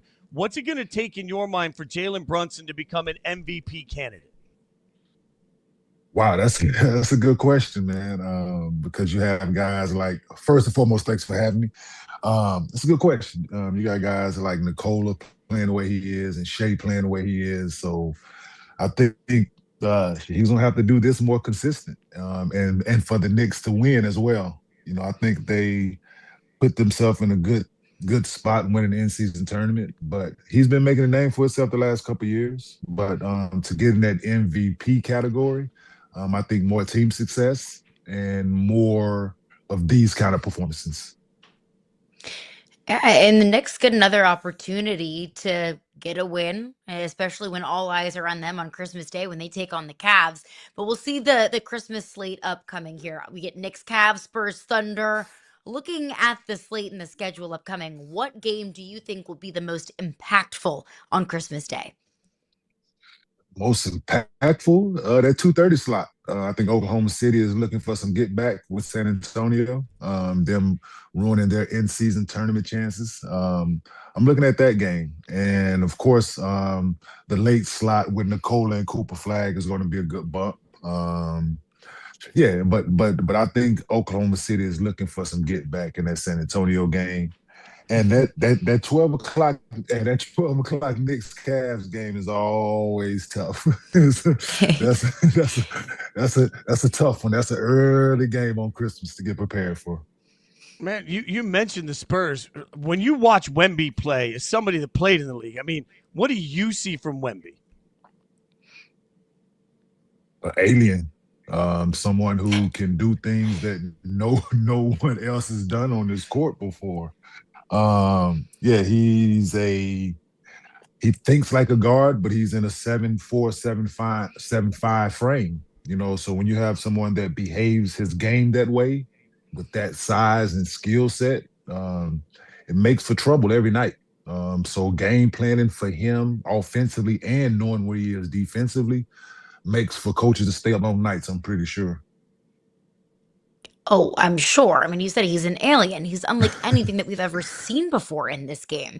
So I'll allow you to put your player cap back on. Let's just say you're lacing up your shoes to go face Wemby. How do you guard him? It's got to you got to try to force him into shots that you want him to take. He will settle for a lot of jump shots. We know that because he believes in that skill set. He believes in his jump shot. So if you can get him shooting more 18, 19-foot jump shots and more threes and not plays around the basket, I think will benefit you. And the way I would play it, I would just got physical with him. I would have tried to frustrate him as much as possible, without crossing the line, of course, because he hasn't done anything to deserve me to cross the line with him. But just get as physical as possible with him and try to frustrate him. He's still young, still fragile mentally. So I think that would have been my approach. But good luck with that because his skill set is amazing. All right, Kenyon. I was thinking of you this weekend because we knew we were going to have you on, and I watched Draymond get ejected this weekend. And I know you've gone on record. You've called Draymond a fake tough guy before. When you say fake tough guy, what do you mean by that? Prime example. Someone who doesn't treat everyone the same, who's selective in their approach to who they want to play that way with. The physicality is a part of the game. We know that. But like I just stated before, when I feel my personal opinion, when you are selective and picking on guys that's half your size and knowing that those guys are not going to do anything back to you, that's probably, if you look in Webster, that's probably the definition of it. So just saying, like it's. Yeah, no, it's very fair. And it put me in that Warriors locker room because you've been there. You understand locker room and team dynamics. the extracurriculars, let's call it, that Draymond has had really over the last several years in a majority of his career. What effect does that have on the team and on the locker room? At this point, I don't think it has any effect. If Game 5 of the finals, when he cost them a finals game against the Cavs, I think that if that didn't tell the team anything and the organization anything about the person, that he's not able to control it in that when it's on the biggest stages. At this point, there's nothing you can do nor say. It is what it is. The antics are what they are. It's just who the person is and what the person is going to do. You can't rule it out. Never at the biggest stages or the smallest stages. It's just when you can't control it. That's what it is, man. Like it's the locker room. I'm pretty sure Steph and Clay are the ones who's had to endure it the longest. So I believe they've become numb to it. It's like white noise at this point. But so here's what's interesting to me, though. Like the other side doesn't always feel like white noise, right? Because you've been loud in what you have to say for Draymond, understandably so. He responds, calls you an underachiever. I know it's gone back and forth. Are you surprised? Like for me, Draymond's playing right now. Like, is there some level? Why is your noise impacting him? Why is he even responding to stuff that isn't on the court with him right now? Old saying, man, hit dogs will holler. I don't know if y'all understand that, but if you just let the dog lay there, he won't say anything. But if you hit a dog, he will scream. So, that's just what it is, man. In the modern NBA, though, it feels so what I said resonated. You know what I'm saying? I just feel what I said resonated because it came from a place from someone who did it as well. Do you feel like modern players now hear more outside noise than they did when you were playing? Yeah, they're sensitive. Yeah, because it's when we didn't listen to other, because you had to be directly in front of me to say things, and picking up the beat writer's newspaper was not the first thing that I did when I woke up in the morning. You know, me looking at the New York Post wasn't the first thing I did, or the Time, or anything. The Denver Post, when I played, it wasn't a thing. So I really didn't care what people had to say because I had a job to go do. And people's opinions of me didn't really matter because people didn't know me.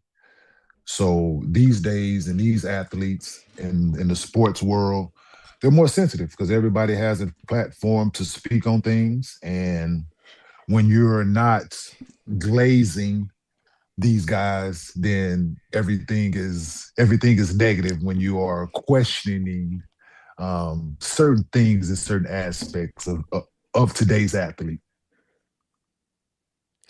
And today's that was my PC answer. That was my PC answer. You were I'm going to say you were very controlled and measured in what you said, Kenyon. I respect the hell out of it, man. That was well done by you. You did a very good job. I don't know if you rehearsed that one or if you did that on the fly, but my kudos to you. We can't have you on here and not talk about LeBron. You actually share a birthday with LeBron, so happy belated birthday. How impressive is what we are seeing LeBron do at his age and with how long that he's been in the NBA? Yeah, we do share birthdays coming up December 30th. Happy early birthday. Him, myself, Tiger Woods, just a few of us. So December 30th is a special day. Special day, right? 2 former number 1 picks, the world's greatest golfer ever. But anything, man, that LeBron will continue to do is the most impressive thing that you have seen outside of maybe what Tom Brady did, retiring and coming back and winning the Super Bowl. I think at this age, the way our sport is, the up and down, the grind that it takes to continue to do this. I think now he's showing his age more than ever. Missing a few games with little nicks and scrapes and things like that, which wouldn't have kept him out before. But if you look at the history of guys that's played 39, 40 years old, they were a shell of themselves. And for him to still continue to put up the numbers that he is, it's nothing short of impressive. So stick there for a second because we always have this GOAT conversation, but we did the research. You played against LeBron, and obviously you played against Jordan. Yeah. So when I say GOAT to Kenyon Martin, who's the best player of all time? Oh, Michael Jordan is my GOAT. That doesn't change. Like you said, I played against the Wizards, Jordan, and he still scored 40. So yeah. So to me, it's not a question. I grew up watching Mike. If you see on my left arm, I wore my left wristband on my arm for a reason. Michael Jordan did that throughout his career, so you can see that was my paying homage to my GOAT. So, if Michael Jordan is your GOAT, what can LeBron James do to change your mind? Nothing. There's nothing. Take nothing off his plate. He's done everything that he possibly could do in the sport, right? Taking nothing off his plate. I will give him his flowers as well as praising my guy. I'm not taking anything off of LeBron's greatness, but it's just the way that I grew up watching the game and the person that I watched. It's hard for me to have a peer to say that somebody was the greatest that I played against. You know, that's kind of tough, but it's kind of tough in their peak era. But nothing. Take nothing off LeBron, man. I think if you really dive into it, it's more than a two-person conversation. If you really want to be honest about this, because you can't tell me that Kareem Luau Sender doesn't belong in this conversation. You can't tell me that eventually Kobe Bryant and Steph Curry doesn't belong in this conversation. You know, so it just depends on who you ask. You know, but my personal preference is Michael Jeffrey Jordan. Kenyon Martin, man, we really appreciate your time. Merry Christmas, happy holidays to you and your family. Really appreciate your insight on everything. Thanks for joining us, man. We appreciate you. No problem. Anytime. Thanks so much, Kenyon. Kenyon Martin. Oh, breakdown on it is beautifully done. All right, coming up next, we're going to give you Elf on a Shelf. It's almost Christmas, but we're going to do it in a sports theme. You can't miss it. Coming up next, Yahoo Sports Daily.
Oh. Oh my gosh. Elf on a Shelf. That have you heard of? Let's see if I can do this. Fitz on a Ritz. Got it. Fitz on a Yahoo Ritz. Sports Daily. Oh, I think that's the right path. Here's what we're going to do. In honor of Elf on a Shelf in the holiday week, we thought we would give you a bunch of different scenarios. We'll figure out if we can keep the Christmas spirit going. We snuck into Santa's workshop. The crack team behind the scenes is giving you some photoshops, and we're going to see if we can figure out what everyone's getting for Christmas. All right, so Caroline Fenton, let's start. with this first one. We'll see what's SGA and the Thunder getting for Christmas. We're going to see if we can put this one up. What's SGA and the Thunder getting for Christmas? Oh. Is it just are we talking letter like SGA on a So yeah, we should have the Photoshop coming. The Photoshop, I think we've got the Photoshop coming. No, never mind. All right. Are we gonna guess what SGA and the Thunder are getting? Yeah. Thunder on a blunder? SGA I'm at lost. the PGA? Okay, we're gonna get some football in here. We're gonna figure this out. We're gonna figure this out live as we go. This is.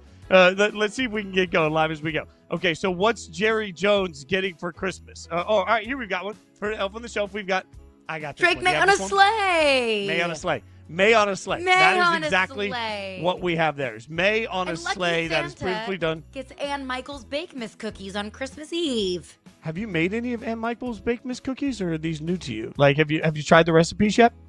I haven't tried the recipes. I have tried my own recipes. I decided to dabble with a banana bread cookie. I ran out of flour. They got crispy. They got stuck to the pan. It was a whole thing. So I will leave the baking of Christmas cookies to Ann Michael May. But I think she deserves to be on the nice list. But May on a sleigh is a good one. I think incredible. the only regret here is that Vrabel should have been Santa. But that is crack work done. We'll see if we can pull up some more on the May on a sleigh. Vrabel on a table. Vrabel on a table would have that I like that. We'll see which one we can pull up next. In the spirit of this, all right. Oh, I got this one. Rogers on a Dodger. Roger on a Dodger. Rogers on the Dodgers. I'm in on this. Rogers on Dodgers. On both Shohei and Freddie Freeman. Rogers on Dodgers. Is that the closest that Aaron Rodgers is going to get a championship this year?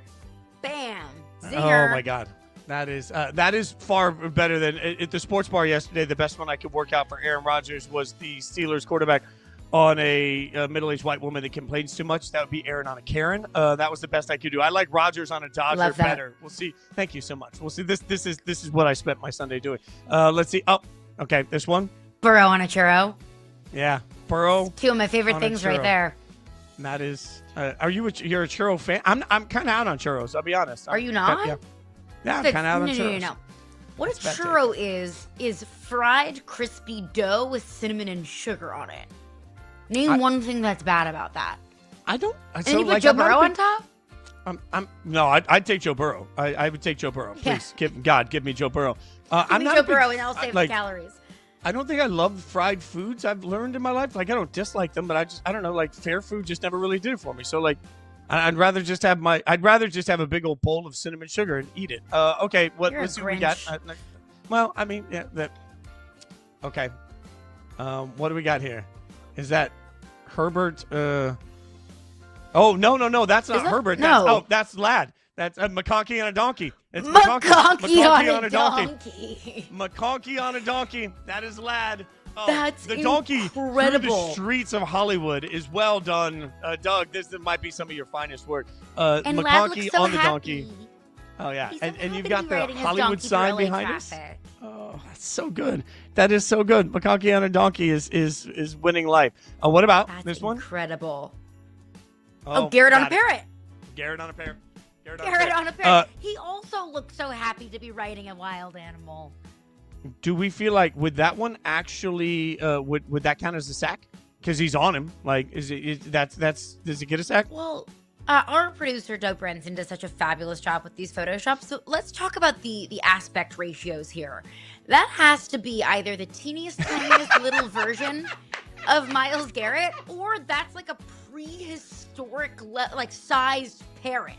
Like a parrot that's the size of a T-Rex. If Myles Garrett looks that little teeny tiny on the parrot. But I guess that'll count as a sack. Does Myles Garrett get the sack record by sacking a parrot?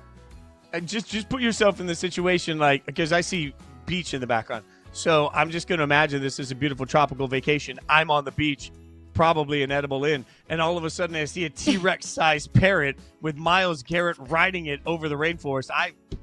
I'm in. Let's see if we can get another one. I absolutely love Garrett on a parrot. Okay. Oh. Bowers on Powers. Okay. Oh, well done. Well done. Brock Bowers on Austin Powers. Good. Bowers on Powers. That is That is, and the joy on Mike Myers' face as he's holding a very intense Brock Bowers. Like, I need all of this. Bowers. That's not an Powers. easy man to carry on your shoulders. I've seen Brock Bowers several times in person, and if Brock Bowers tried to get on my shoulders, I might just like crumble into oblivion. So shout out to Austin Powers, whatever squats he's been doing, whatever shoulder exercises he's been doing to be able to carry Brock Bowers. I mean, I'll take the workout routine. That is spectacular. Let's get one more here. Let's get one more. I think we have one more. We're done. Okay, that was it. All right. So now that I've absolutely butchered that, now we get into Santa's workshop. This is where we're going to figure out some Santa lists. We're going to figure out what everyone's getting for Christmas. All right, so this is where I should have gone earlier. SGA and the Thunder, what are they getting for Christmas? They played the Spurs on December 25th, obviously, Christmas Day game. What are you getting the Thunder for Christmas? They don't get anything. Oh, come on. No, they already have everything. What more does SGA and the Thunder need? It's like, the richest person that you know, what am I going to get them for Christmas? Nothing. I don't need anything. The Thunder, and I say that because the Thunder are so perfectly poised and perfectly constructed to go back-to-back on a path to yet another championship. Nothing. They get nada. They get squat. They just get all the love that they deserve. Yeah, okay, look, here's the thing. The Thunder are just that person that you know that gets up early enough to do a full workout on Christmas Day. Like that's it. Like maybe you don't like their discipline, but yeah, they're going to do it. And they get sweet, sweet revenge is what they get on Christmas Day. They're going to absolutely annihilate the Spurs. How about, what are we getting Jerry Jones for Christmas? What are we getting now that he doesn't have to do any playoff planning? What are we getting Jerry Jones? Again, not a person that needs anything because he could buy, planet Mars if he wanted to. You know what I will give Jerry Jones? Someone who can stop the run, as I do my best Jerry Jones impression, because that's what he said. That's why they traded Micah Parsons, because they needed to stop the run. And now here they are statistically eliminated from the postseason. So that's what I will give Jerry Jones, if that's what he wants so bad that he's willing to trade the best pass rusher in the NFL, one of the best pass rushers in the NFL for. So I'll give him that. I'm going to give him a mute button. And just maybe next year, every time, just tell them, hey, every time you want to, just press this button every time you want to speak, and then, wait until the light turns, and you can't talk until that light has turned. And let's just see if maybe the extra time helps him. What are we getting Draymond Green for Christmas? You know what? A mute button. Yeah, it's the same answer. Both Jerry and Draymond, they have the same letters to Santa. Dear Santa, please allow me to shut the heck up. Maybe Draymond gets another burner for Christmas? I'm going to get Draymond a meditation app because he just needs to spend some time meditating and get away from listening to what anybody thinks or says. What are we getting Andy Reid for Christmas? Is there a backup quarterback somewhere? Is there available a partridge in a pear tree somewhere? What do we get him? Is there a Joe Montana comes out of retirement and plays? I mean, at this point, third string quarterback going in. What are we getting Andy Reid? I think I'm going to get Andy Reid. I always like to give people gifts that I know they're going to be able to use. I don't want to get something that's just going to collect dust. So I'm going to get Andy Reid yet another Hawaiian shirt because he's headed to Cancun much earlier than he's headed to Cancun before. So Andy Reid, you get SPF 50, you get a lei, you get a Hawaiian shirt, you get flip-flops, you get a new cutie little pair of swim trunks. Enjoy Cancun, my friend. Okay, I need Andy Reid in a Speedo out on the beach, just running through. That's what I need. I mean, you said cute little swim trunks. We define cute little spin trunks slightly differently. That's all. Most importantly, the Yahoo Sports Daily staff deserves all of the presents under the Christmas tree. We are going to be dark, as they like to say in this business. There are no shows Tuesday, Wednesday, Thursday, as we all take a little bit of a holiday break. But we will be back for you for Friday morning to recap all of the Christmas Day action. Look, you guys are one of the best presents we could ever ask for. Caroline and I would never get to do this if it weren't for all of you that take the time to watch. So we just want to say genuinely thank you so much. I hope you enjoy a beautiful holiday with you and yours. Thanks for watching Yahoo Sports Daily. We'll be back on Friday. Have a safe holiday. Happy holidays.